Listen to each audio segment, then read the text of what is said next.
কি হলো এরকম করছিস কেন, লজ্জা পাচ্ছিস?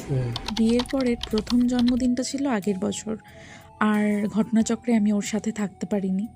তো আমার আগে থেকেই ইচ্ছে ছিল লাস্ট ইয়ার থেকে যে এই বছর ওর জন্য আমি কিছু স্পেশাল করব। তো আমি জানি না ওকে আমি কতটা স্পেশাল ফিল করাতে পেরেছি।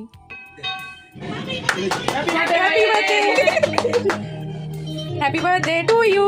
Happy birthday to you. Happy birthday to Gaurav. Happy birthday to you. তো উইশ করার জন্য কি ফোন করছি।